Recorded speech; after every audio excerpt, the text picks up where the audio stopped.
मत्कुंज विहारिणी नमः। श्री स्वामी हरिदासो विजय तीर्थराम। हम अपने भीतर थोड़ा बहुत भी सुधार कैसे करें जिससे कि हमारा जीवन कुछ पवित्र हो, कुछ हमारे आचरण ठीक हों और कुछ हमारा चरित्र भी बने। और यदि हमें इस बात की चिंता है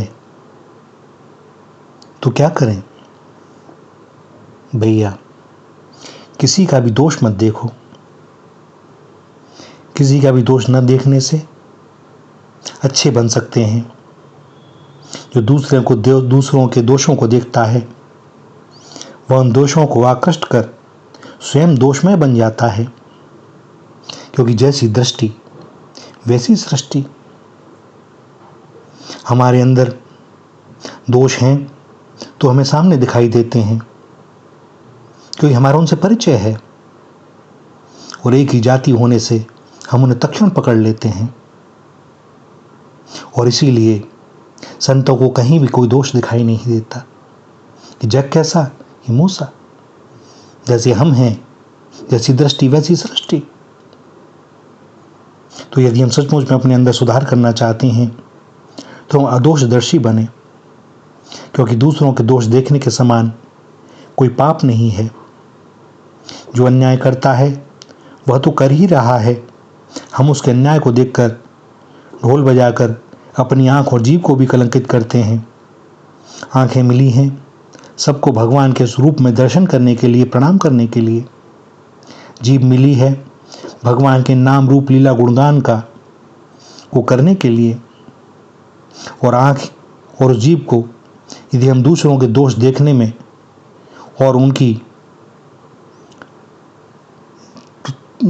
उनको सब लोगों को बताने में लगाते हैं तो हमसे बड़ा अभागा संसार में दूसरा कौन। हम दूसरे के दोष देखते हैं तब हम कैसे ना कहें भैया, दूसरों का दोष देखने से पहले हम अपने अंदर दोष देखें। हम जीवन भर में सैकड़ों गलत कार्य कर चुके हैं, आज भी कर रहे हैं। हम अपने दोषों को एक एक करके चुन चुन कर दूर करें, निर्मल हो जाएं। और जिस दिन ऐसा हो जाएगा फिर दूसरों के दोष दिखाई नहीं देंगे। हमारे भीतर दोष है, इसी से दूसरों के दोष देख पाते हैं। जिस दिन हम दोष शून्य हो जाएंगे उस दिन किसी का दोष दिखाई नहीं देगा।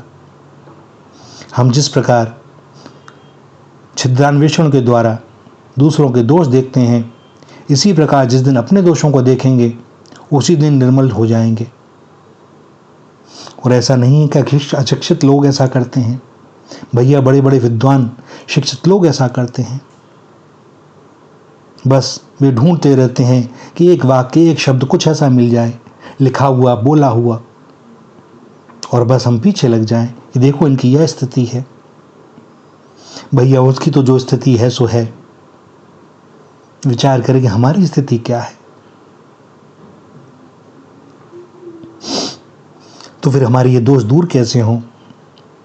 चक्षु, मन या वाक्य के द्वारा किसी का दोष दर्शन, चिंतन या वर्णन ना करें। प्रत्यक्ष में हो या परोक्ष में कभी किसी की निंदा करना करें। अब बात यह है कि हमारी इच्छा नहीं है तो भी दूसरों के दोष दिखाई दे जाते हैं। यह दारुण रोग कैसे दूर हो? भैया जो दोष दिखाई देते हैं उसका कारण है रजोगुण और तमोगुण। इन दो के कारण ही हमें सामने दोष दिखाई देते हैं। तो संयम के अभ्यास, सात्विक आहार, सत्संग आदि के द्वारा जब सतोगुण की वृद्धि होती है तब दोष पर विजय प्रदान करने वाले गुण बढ़ जाते हैं। और राजसिक, तामसिक आहार तथा असंयम से दोष के बढ़ जाने से गुणों का नाश करने वाले दोष अत्यंत बढ़ जाते हैं।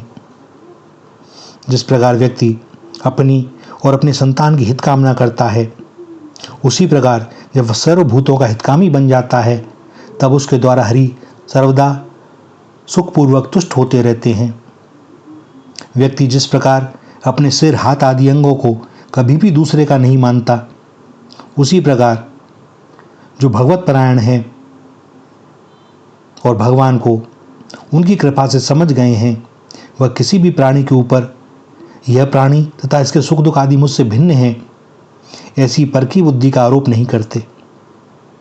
दोष दर्शन करना अतिशय दोषावह है, फिर भी हम दोष दर्शन कर बैठते हैं। इससे छूटने का क्या उपाय? भैया यह कलयुग है, और किसी युग की तो बात पता नहीं, किंतु इस युग में किसी भी दोष से छूटने के किसी उपाय करने की कोई चिंता नहीं। एक ही औषधि है, केवल भगवान का नाम लो। अत्यंत दुष्ट कलयुग का यह एक महान गुण है कि श्री कृष्ण नाम संकीर्तन करने से सारे बंधनों से मुक्त होकर मनुष्य परमात्मा को प्राप्त हो जाता है। सो हम प्रतिक्षण नाम संकीर्तन करें और इससे प्रिय प्रेम रूपी महाधन भी हमें सहज ही प्राप्त हो जाएगा। हम केवल नाम जप करते रहें और नाम जप करते करते वैराग्य स्वयं आ जाएगा।